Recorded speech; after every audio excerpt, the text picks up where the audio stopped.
Hello and welcome to Muse Jam Session Recording 158. My name is Danny Beaumont and I'm a Principal Product Manager on the Adobe Muse team. Thank you for joining us here today. You may be watching this live, or in fact you may be watching it by way of YouTube as a recording. We have started to record these kind of double, both over Connect and YouTube. If you have sound issues today and want to wait and watch the YouTube recording, the quality tends to be much better. I have a few operational questions that came up here. Let's see if I can remember them. One was for watching, to watch it later, if you go to YouTube and search for Adobe Muse, there's a channel there. We tend to link the recordings also on Facebook. So Facebook is a terrific place to see both what's coming up and what has been recorded in the past and get those links. I'm tired a little bit. So I'm about to probably jump into our summer session, which would be probably jam sessions every other week for the next couple of months, just to catch up a little bit and slow down a little bit. So not sure if I'm doing one next week. We haven't really looked at the calendar yet, but do expect it to start to be a little bit less frequent through the summer. There was a question about on Free Widget of the Week, is there a way to see which widget other than when I announce it here? Absolutely. Facebook will post it at about 12:02 p.m. Pacific Standard Time on the Wednesday of each week, and that promotion runs for 24 hours. Now, sometimes the widgets are free. Today's widget is free, and I'll be honest, it's often a mashup of what we're talking about during the jam session. It's also widgets that may have been overlooked that people I don't think are aware of. In many instances, they are discounted to the free price for that 24-hour period, but that's not always the case. I am joined today by a couple folks. I've got Laurel D'Angelo in the house from the marketing side of Muse. We also have Lance Bouchard, who is one of our fantastic senior engineers on the team. So happy to have him on board. He knows a lot about a lot of things. I won't tip off folks too much, but he's an excellent engineer of ours. Also joined by some of our vendors. So Chris Kellett from 123muse.com. He does online training now. He was formerly with Muse Grid and built out many widgets and is a terrific designer and developer. I see Doug from Muse Supply Co. today as well. We're going to look at actually how Doug implements e-commerce on his site that he builds with Muse. He also has an online instance selling widgets and templates and such, as well as some help and support content. So nice full house today. With that, let's go ahead and get started. Logistics for the day, if you can do me a favor, and if you have a question that's specific to the topic I'm covering, please go ahead and put it into the presenter pod there on the lower right. There is a tiny URL link, and that's for the YouTube people that want to look at resources today so that it's not so hard. You have to type it in. If you're watching via Connect, you can probably just copy it from the field there. This is just an online notebook that I keep for each of our topics that I'll add to from time to time. And it gives you some resources along with me so I can remember what I'm talking about today. So a good place to refer to. I'm going to go ahead and start sharing my screen. And we will get started.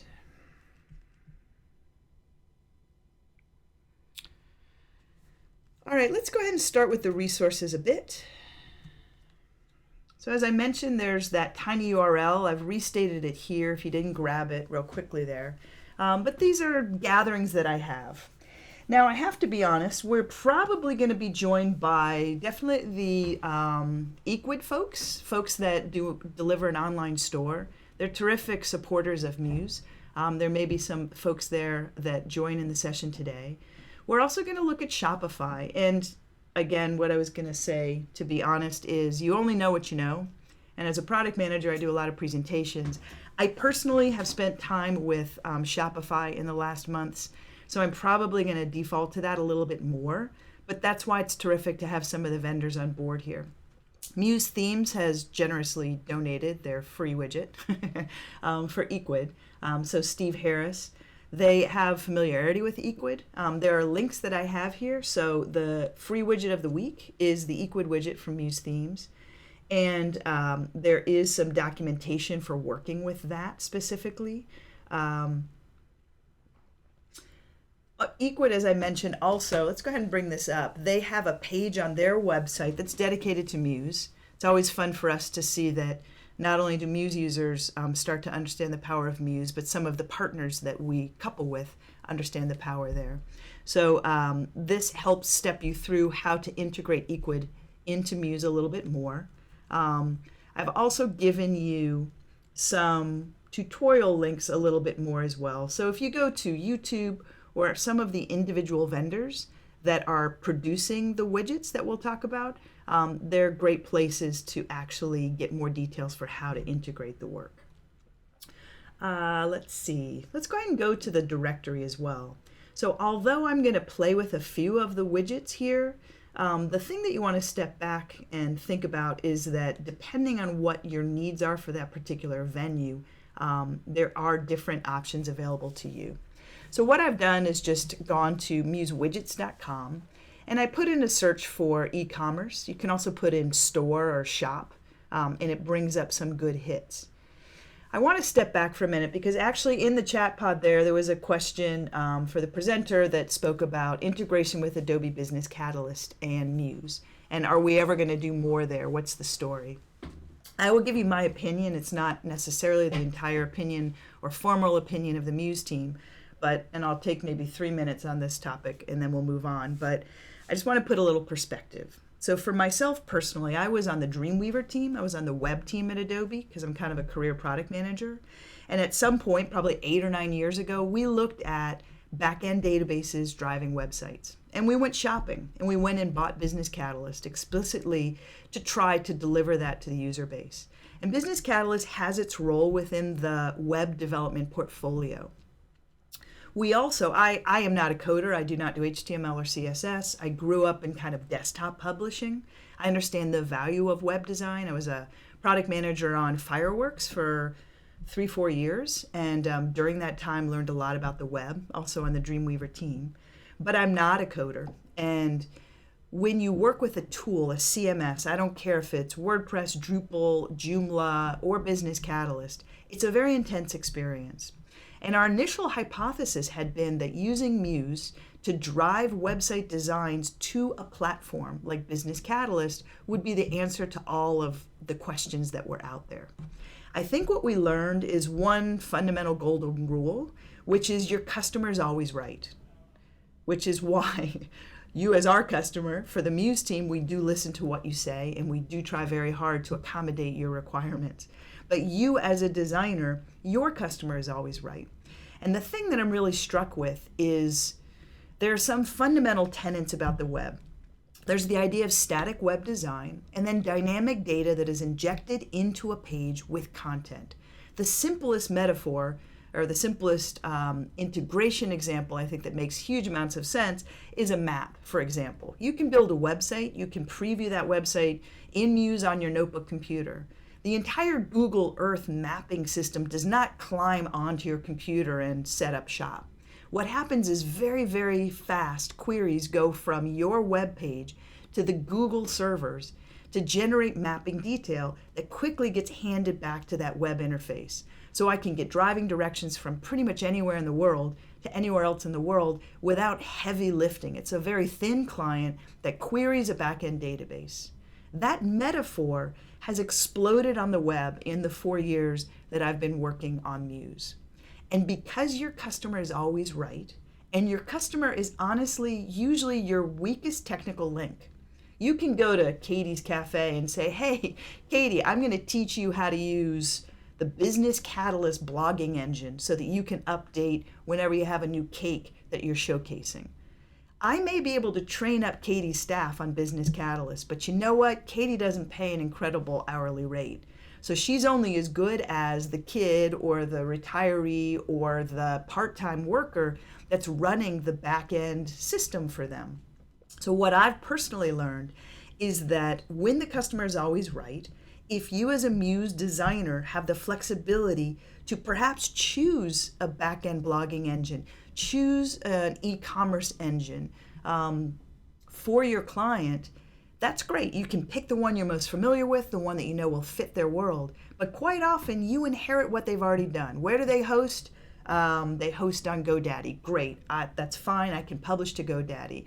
What's your blogging engine? Tumblr, Medium. Great. That's fine. I can work with that. What do you do for online calendaring? Oh, you use Google Calendar. Well, you know what? There's a tool called Upto that'll allow me to style that terrible looking calendar and integrate it into your design. So in my opinion, I think this whole area that the Muse team has established, and I've been talking for 4 minutes, I'm aware of that, is this idea that says that Muse is extensible by way of APIs and the widget architecture. And with that opening, the explosion of what's happened for widgets to me is amazing. So if you do go to your library panel and look at online widgets, or you go to musewidgets.com, you can see the plethora of widgets that are available in the community. There are all sorts. Some are free, some are paid, some are very highly priced.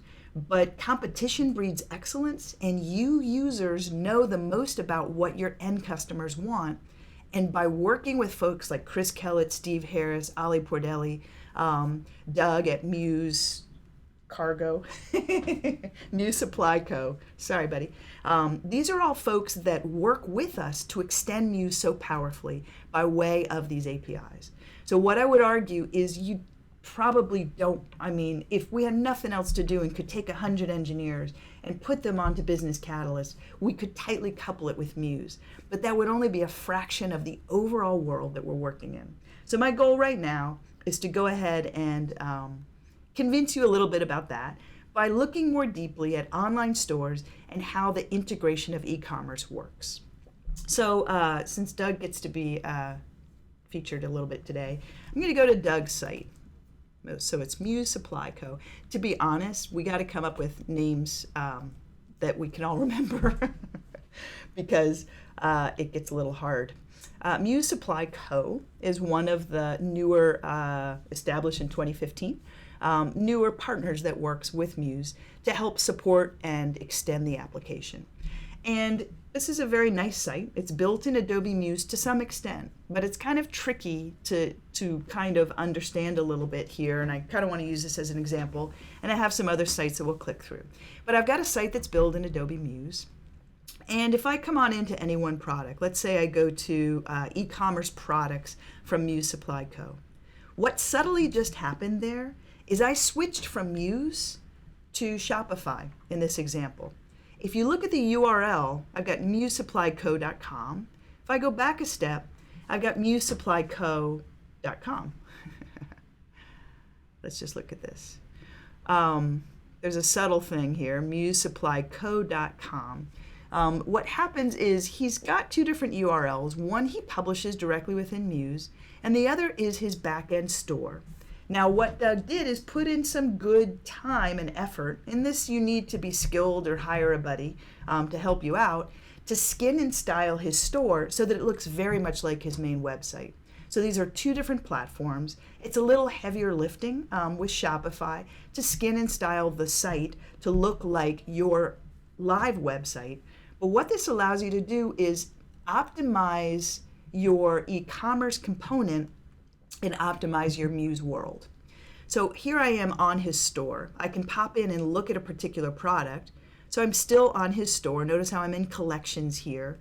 An interesting thing happens though in that I dance back and forth. If I click on live preview, look at what just happened to my URL. I jumped back to a Muse page because he's actually previewing a little bit of how the widget works and such here. And he can tell me when I'm lying because it's pretty subtle. But this is actually a page built within Adobe Muse that allows you to preview a widget in action, for example. And you'll see this a lot. If I go to musethemes.com, I believe Muse Themes is using Shopify for his back end. And when you preview the widget in action, it's going to jump to Muse because Muse is generating a widget, for example. So you want to actually show it in that way. If you're not selling new stuff, your world is probably different. But the reason why it's just wonderful to have an e-commerce solution, let's talk about this for a moment. You may have just a few little products. And if they're very simple products, heck, you could probably put a PayPal button next to the products, receive payment, and then ship the item to them if it's a tactile, physical item. When e-commerce becomes intense, like people say, hey, why don't you just build e-commerce into Muse? There's a kid's book that I used to love to reference. If you give a mouse a cookie, they want a glass of milk. Because what happens, they want a glass of milk, and then they're tired, they need to take a nap, and they got to change clothes, and suddenly you have a mouse sleeping on your sofa. Sometimes metaphors don't work very well. To keep it simpler, e-commerce solutions, online stores are complex. So to have product offerings, to be able to discount the products, to have things like subscriptions where you have unlimited access to a certain category, to be able to run specials and reduce certain products, to also relate products to one another. If you like that purse, perhaps you'd like a pair of matching socks. To be able to have that association is incredibly complex to maintain, and it's also a pretty sophisticated software application on the back end. So I'm personally a big fan of using some of these third-party tools. A couple other examples. I'll be honest, this site right here, muse.adobe.com, I've never lied about it. It's predominantly built in Adobe Muse, but there are a couple of ways that we actually use back-end databases. Site of the day is built on Business Catalyst because I do not want to wake up 3 days a week at midnight and publish up the next site of the day. So this is using Business Catalyst as a back-end engine to drive this page. And what I've done is taken Muse content and honestly had a developer, because it's beyond me, skin and style this Business Catalyst web app to look like the rest of my site, but it's based on my static header and footer and such from my muse.adobe.com site. If I click on widgets, this is something we did late last year, and it took about 2 or 3 weeks to get it up and running. The Muse Themes folks, Steve Harris, worked with us on this. And this is a Shopify site. So I've got musewidgets.com. Notice my domain switched, so I went from muse.adobe.com to my widgets tab. This is running on Shopify. Now, I do not sell anything. It kind of panics the Shopify folks because they send me emails each week. I got a ton of traffic on this site, but I'm not making a lot of money, and that's by design. I'm happy to have this as a directory, and in the directory, I'm able to come in, organize, I can have good filtering, good categorization, I can break down by individual vendors. Notice as I'll come into a product here, if I preview the widget, it's going to go to that vendor and show that widget in action. So I can link out and link back and forth as I'd like to do that. So let's take things down just a little bit. I'm going to show you some of the basic concepts around how you're working. I am working on another demo asset. It's something that we'll roll out in a little bit, but it's the current project I'm working on with e-commerce, and I thought we'd go ahead and take a look at it.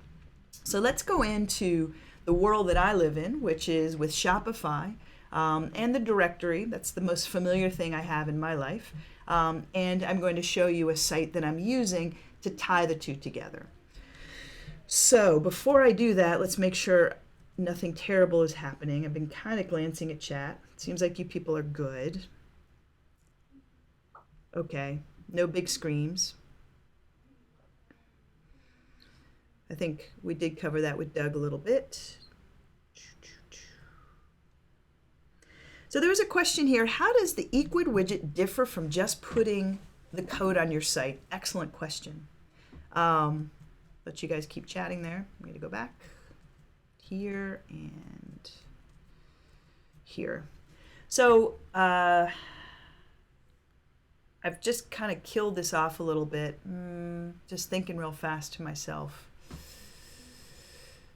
If I can come up with a really good example.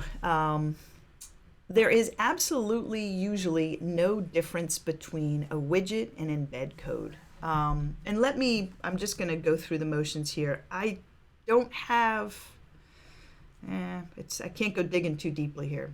But the question was, what's the difference between a widget and embed code? And there really is not a difference. What happened is when Muse was first born, we delivered the application, and one of the engineers that maybe has joined us here today implemented support for embed code. So to just break this down really quickly, if I go to maps.google.com and I decide I want Adobe Seattle,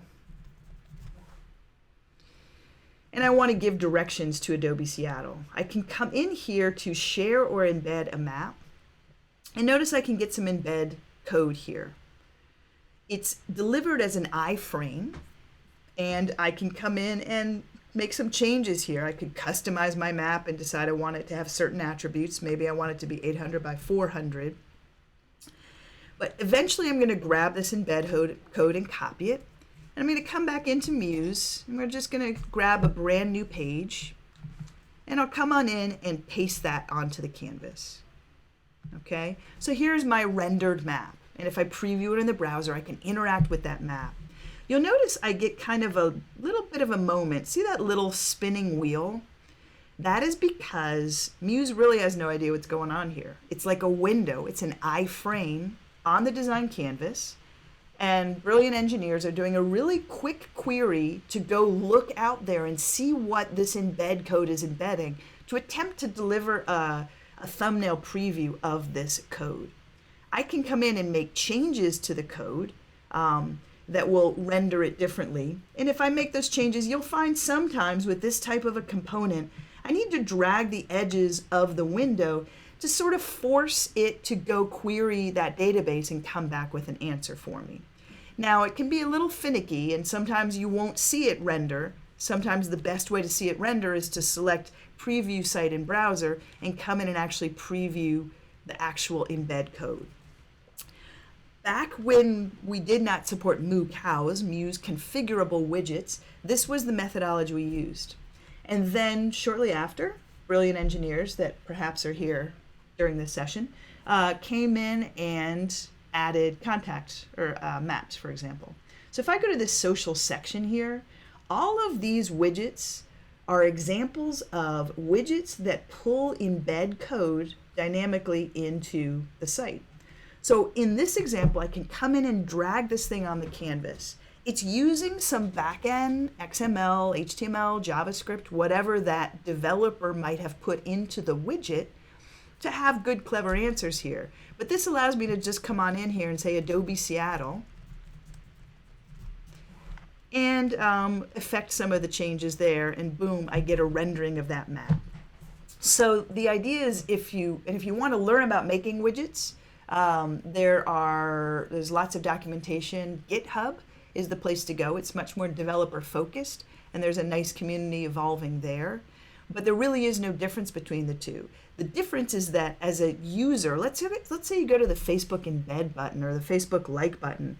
It was for developers, and you have to read very carefully and try to understand. All you want to do is put a like button on your page, and it wasn't really geared towards Muse designers. So it kind of creates an abstraction layer where you're allowed to answer the questions that you'd like.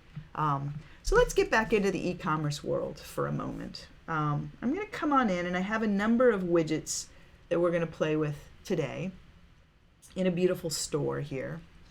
And again, I just want to kind of keep this simple as a basic concept. Let's go out to my store for a moment. So we're going to go to the Muse widgets directory, and I'm going to log in there. And this is my Shopify store.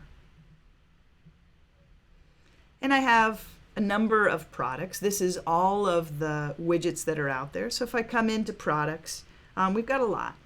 And they're organized. As I mentioned, I can categorize them by my vendor, what type of an object it is. It's always a widget in my world.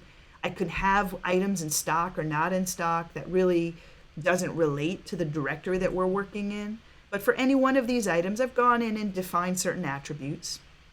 So I have those attributes set. See, Doug, you're just popping up left and right today. I can put SEO details so that if people are searching for this widget, they can find it more effectively. I can define my vendor. Again, my little world, it's a little odd, but it works really well for the directory. Notice that when I'm clicking on the product here, there's a unique product ID number here. Another thing that generates a unique ID is collections.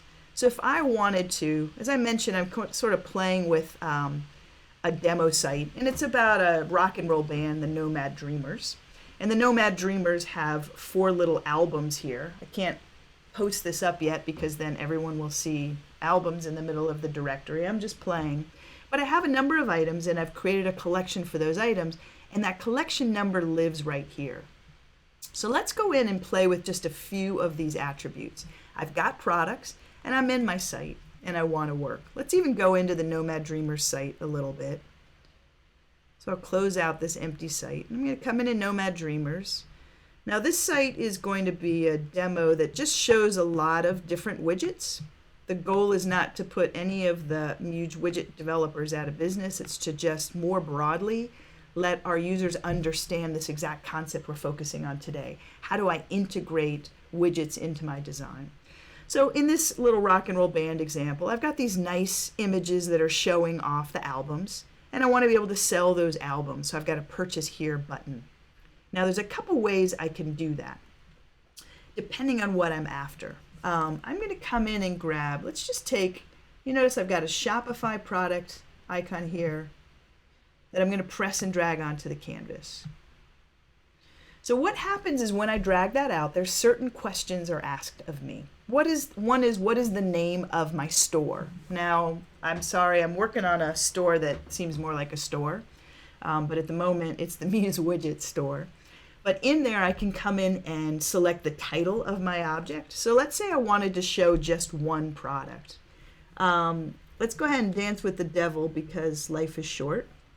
We're going to go into Nomad Dreamers, and I'm going to grab one of my albums, and I'm going to not make it hidden. I'm going to allow it to be visible on the store. So if you want to go to the directory, you can actually see this pop up as though it's a widget, which would be very confusing. I'm going to go ahead and save it. So it's now visible. And I'm going to come in and grab my product ID here. Well, first let me just be lazy. I'm going to grab my name. So I've got Nomad Dreamers Americanized. That's the name of my album here. And I'm going to come into this widget, and I'm just going to go ahead and communicate that name.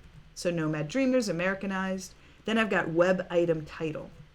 I'm going to grab that from down here. This is the unique URL within my store, the Nomad Dreamers Americanized. I'm going to copy that and just come on in and paste it here.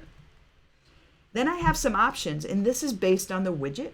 This is a widget that Chris Kellett is working with me on. It will be delivered free soon as he and I finish our work and get it done. But this is very similar to all of the widgets that are delivered in the directory. It's just the one I'm familiar with. So you'll notice under button type, I can decide how I want to represent it. I can actually represent the product embed.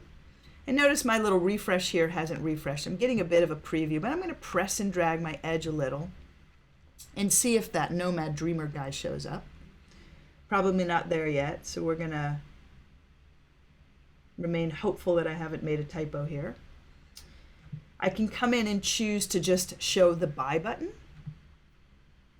which is going to refresh there maybe, or not.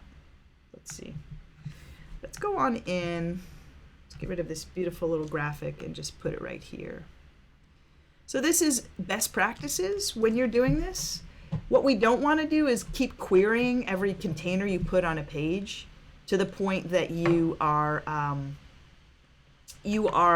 running Muse very slowly because it's constantly looking. So, all right, I've got something going on here, and it may be that I'm trying to show up something that's hidden. So let's be a little safer about this. Let's just pick on another product that I'm going to go ahead and make sure this is, oh, yeah, I think I'm still hidden. So I'm going to pick on something that's not hidden. Let's play it safe. We'll let Mr. Kellett have another widget here. He's got, for example, Cover Splash. So we're changing our story here. The name is going to be Cover Splash. Got it there. I'm going to come in and grab the URL for this store item, copy it, and I'm going to add that there. Let's see if I'm getting a little more response. This is where Chris tells me I'm doing something wrong. Product embed, Muse widgets, Cover Splash. Go ahead, kill it. What am I doing wrong? No, it's all God. I know, but it's not God enough. Let's go ahead and look in the browser. So preview the widget in the browser. Jump down to the shop. It is all God. So what happens, and this is really okay, it's a bit of a PETA, but as I mentioned, if that widget is constantly querying to see if something has changed in the embed content, it would slow Muse down. But what you can do if it bothers you and if you want to get a good preview is kind of press and drag the edges of the preview. And it usually will kind of kick in here and refresh soon enough. This is made to make engineers squirm on the Muse team. Okay, but I have that config, and when I preview it, I know I'm in good shape. Now notice I have some options here. I can come in and choose a button color. And more the widgets that are developed by the community are actually leveraging content from within your Muse design. So I may say, you know, I'm using this really nice brown color in my shop or in my existing design and apply any of those colors there. Again, my refresh is a little off here, but if I come on in and preview in the browser, I'll probably have a brown button. Let's go back in, swing down to my shop. There's my nice byproduct brown button.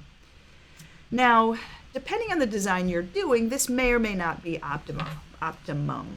So the nice bit is you have a preview that's being driven or pulled from your store. You can have a price associated with it. So if there were a price, I would see that price in my design.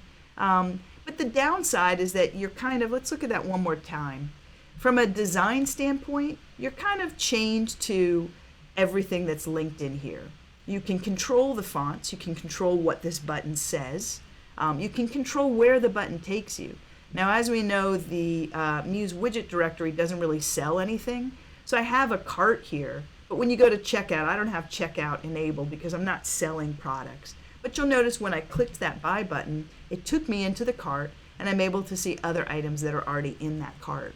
So I can control that in this particular widget. A different approach you might take is, you know what, for the number of products that you're selling, you're going to create collections and reflect that collection. So we're looking at kind of a different approach here. I have a different widget. This is also from 123 Muse in this example. And in it, all I'm doing is flagging my Muse widget store. I've got a collection of items, the ID here. Now we know that that collection is not live because I'm hiding it. So let's go in and pick another collection that is visible. So I'm going to swing back here, go to collections, and let's see, click on Mr. Pordelli a little bit here. So notice in this URL, I've got a number, that collection number. I'm going to come back to this widget, and I'm going to paste that into place and allow that to render a little bit. The truth about widgets is every widget developer has different tricks and different approaches, and they're all using kind of different ways to, in some ways, shoehorn functionality within Muse. So this particular widget does something kind of cute and interesting. What I can do is take any object on the canvas and I can cause it to behave like a button. So let's say I decided that whenever you click on this graphic right here, I want it to bring up a pop-up window with a collection of everything I'm selling. To do that, what I want to have happen, when you drag this guy on the canvas, you may or may not notice, but since you don't have this widget, when I go into graphic styles, dragging that button into a new project, it automatically creates a graphic style called Shopify button. Because chances are when I drag this in, it's going to have the widget and it's going to have one sample button, just to show you how this works. But that Shopify button graphic style actually is kind of a very backdoor that allows Muse developer, widget developer folks to get to certain items on the canvas, certain IDs in the code that Muse generates. So what happens is I drag this guy on the canvas, I create a graphic style called Shopify button, or it's automatically created as I drag it out, depends on how it's configured. I can then go to any item in my site, and with it selected, I'm going to apply that graphic style. So I've said, you know what, when you come in and click on this item, go ahead and apply this graphic style. Now the graphic style also seems to have a white background. That's not required. I could come in and, let's go ahead and turn that off for a second just to show how this works. So I can say, you know what, I don't need that white background, and I'm going to go ahead and redefine the style. So I've now gone in and just flagged this to be a Shopify button. Now beforehand, I've gone in and flagged each of these states buttons to also be that Shopify button. So each of the purchase here buttons are custom design buttons. It can be any graphic element that you define within Muse. So if you want to create a richer experience and you don't necessarily want that example that I showed above that had the button that wasn't all that custom, take anything that you have as not everything. So things like a slideshow widget, you probably can't apply a graphic style to one of those items. You'll find by selecting the item and you click on it, if graphic styles come up, it is something you can apply. But I've gone in now and I've applied it to this image and I've applied it to this states button, and I have the widget here, and in it I'm asking it to go to my store and bring up my collection. So with that said, I'm going to go ahead and preview the page on the site, preview this page of the site. I'm going to come down into shop and let's look at what we got going on. So if I roll over this item, notice how it turns to a clickable item. It's a button because it's got that link to the store. I can go to the more normal way, which is roll over my little states button here and click it. And when I do so, it brings up my widget directory. So it's identifying where I'm at. In the widget directory, it's bringing up a collection of items that I can then come in and select. I can look at the details. Again, I haven't styled out this part of my site because I don't really do this with the directory, but you could style the look of this collection, select an item, add it to your cart, and then check out. So it's a nice way if part of your site has items for sale and you're okay with that pop-up window. This is where I haven't actually put checkout. I haven't enabled it because I don't sell anything on the directory, but you could. And add it in that manner. So any questions about what we've just covered right now? Looks like Chris is doing a little bit of homework, which is great. Okay, so hopefully that premise makes some sense. What I want to talk about now are what are different design examples? How can we go about seeing different approaches? I'm going to let you guys keep talking. Lance is talking. Anything for me, Mr. Bouchard? Bouchard. He decided not to talk. He's talking slowly. I'm going to go back. Let me know if you need me.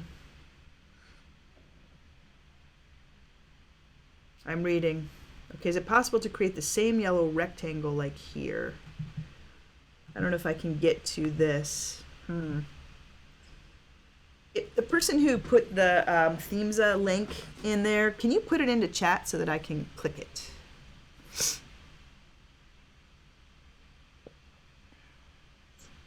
Because I can't click that. Okay, let's take a look. Never click on a link in front of a lot of people that you don't know where it's going to take you, by the way. But I trust you. I'm sure I'll be fine. So the question is, can we create the same yellow rectangle? This yellow rectangle right here?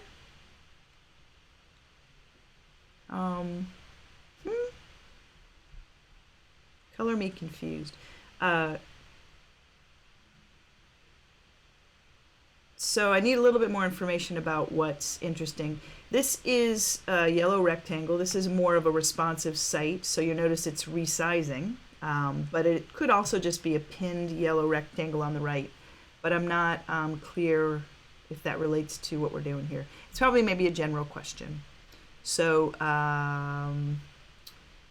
simple answer is Muse is using an alternate layout approach right now. I can define a component that is pinned to the side of my site, would be pinned in relationship to this corner. There are some responsive like widgets that come from the community. Ali Pordelli has been pushing the envelope on that. I know he has a widget and sample websites that do percentage-based layout and can allow you to define a container like this. So you could do it in that way, if that answers the question. Okay, I'm going to go back to looking at some examples. Let's just talk about how these sites are constructed. Kind of how did you do that moments here. Okay, let's give Equid a little bit of a moment in the sun here. So I mentioned that the free widget of the week is actually from Muse Widgets, or Muse Themes. Sorry, guys. We did talk about Muse Supply Co. This is another Shopify store that I just thought was terrific. So this is a really terrific site. It's site of the day this week. It's, I think Universal, not Universal Studios, but Universal Gym is doing this promotion. And I think it's a pretty amazing, well-designed site. You'll notice I can come in and shop for gear. Watch what happens to my URL here. So this is built in Muse, but as I click on the shop for gear spot, it's now brought me to a Shopify store. So Shopify allows you to style out some of this content. I've now got a list of items here. I can come on in and notice how I'm now exploring their store. In fact, you know what? I would argue, let's just look at this for a second because this is not my site, but I want to dig in a little bit deeper. Let's go back to free consulting. So we've got PJ Stahl. This is a Muse website. When I go to shop for gear, let's just see if this is, I'm going to view page source and take a look at where this lives. I'm going to type in Shopify. All right, so this is a Shopify page. He's built a page within Shopify. This is hosted on the Shopify server. So if you see an effect and you're trying to figure out when do you switch from Muse, when do you switch back to your store, viewing the source is a great way to find that out. I can then come in here and view his collection as we have it. So these are actual proper products that he's got his design carried forward. But if you look at it, it's not too much heavy lifting from a design standpoint. He's got his navigation here that he built in Muse that then carries over into the Shopify store. Let's see what else we've got. Here's an Equid example. So this was a site of the day submission that allows you to come in and integrate Equid very simply. I've heard that Equid's very straightforward. I don't think Equid supports subscriptions, is what Doug had mentioned. He used to use Equid, and he switched over to Shopify just because of the subscription bit.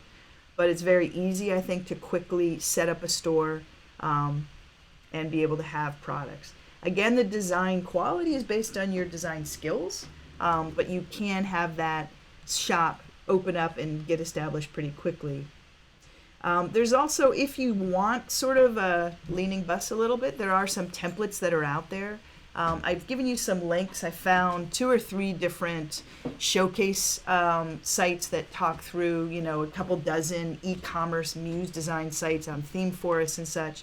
This is a template, but it's nicely and tightly integrating Equid into the store. So if this is a design you like, I don't think it's very expensive to buy the template and use that as a starter example. Let's see. Here's another one that I found, the Vintage Cosmetic Company. This was a site of the day submission. Give it a second to load. And you've got, a nice integration here. Here's your shopping cart just above. I can pop over and take a look at individual items here.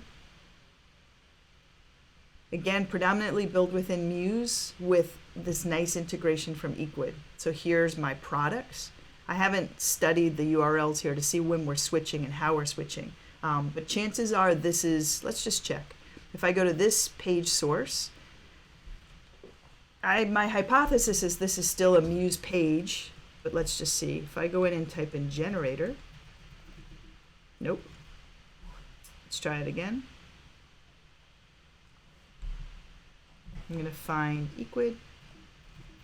It's probably built in something like WordPress and I haven't noticed it. This is an old site that was submitted a couple years back.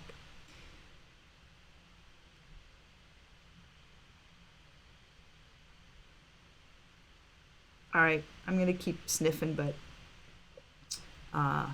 let's just keep going. Here's some Wazela. Wazela was a really early on an easy way to get going if you're interested in Wazela. I think it's pretty inexpensive as well. Wazela is definitely documented on the Muse theme site. They did a blog post that talked about how you would integrate it. Here's a site of the day that we showcased that just did a really nice job, I think. Wazela does a funny thing. It allows you, I don't think it's required, but notice how you have this persistent shop now area here. This is really just embed code. I don't know if there are widgets that have been developed for this, but you place that embed code on your page and you click on shop now and it's going to give you that pop-up. In fact, I'll dance with the devil. If I right mouse here and say view page source, usually kind of up towards the top, yeah, what am I, a glutton for punishment?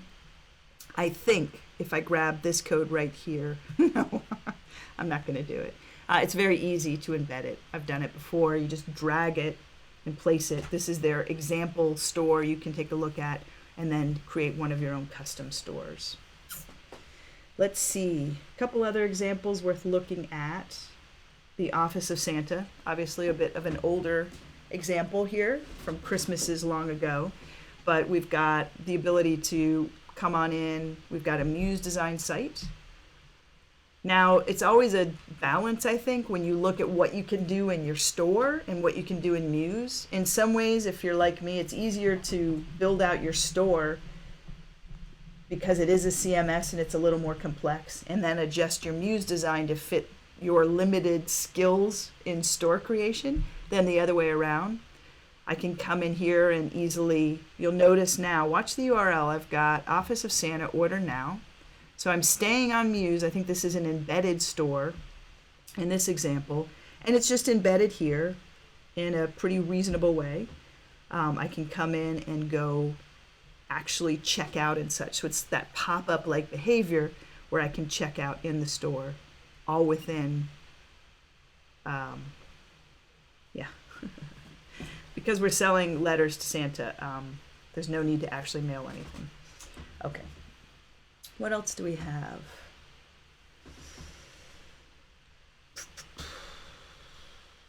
Details about customizing with Wazela from, again, long ago. I have more deeply in here.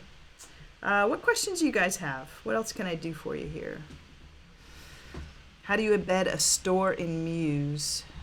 Maybe we're talking specifically about Sellify.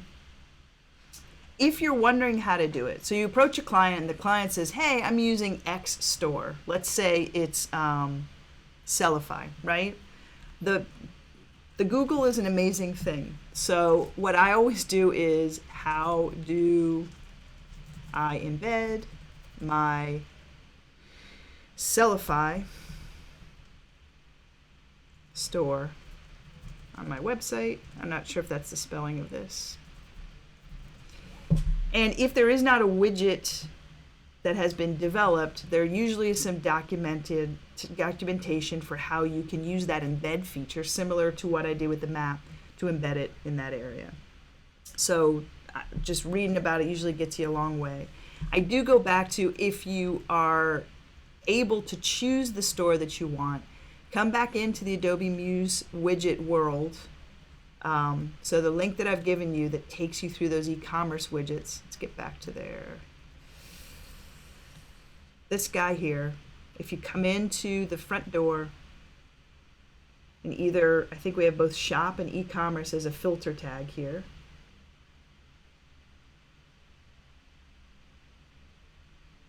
Let's see, e-commerce might be better. You know, there is a widget from Muse Templates Pro for Sellify, which is great. Equid is here. There's a few of them. Here's another Sellify from, I'm not sure. It looks like it's from MuseGrid. There you go. So lots to choose from. Another Sellify here. Varying prices. Here's a free one from U Supply Co. So definitely something easy to play with. All right, we're allowed to get out of class early today if you'd like. We got about 10 more minutes. If there are general questions that came up, thank you, Lance. So it looks like it is Wazela for Office OSANTA. But because that one goes back a few years, I don't think there were widgets established at that point. I'm going to go ahead and switch over. I can always start sharing my screen again. But this is a great opportunity for you to let us know if we met your expectations. If you say I did not, you're forced to tell me in the chat what we can do to make things better. The paradigms, the story we're telling with e-commerce, it's the same for blogs. It's the same for other things that people want to integrate. Let's say email campaigns with MailChimp, for example. This paradigm really carries over. That Nomad Dreamer site is really geared to let people know how easy it is to integrate Muse and those widgets to extend it. If there's stuff you want to cover in the future, please put it in the poll section for future jam session topics. As I mentioned, we're going to start going probably a cadence of every other week, kind of our summertime schedule. But let us know if there are topics that you're aching to see. I'm going to go grab the recording link from Connect, this recording, but if you want to watch it over YouTube, I advise you to go that way because the recording quality is a little better. Definitely look to the YouTube channel a little later today. All right, I'm going to stop the recording. I'll be right back.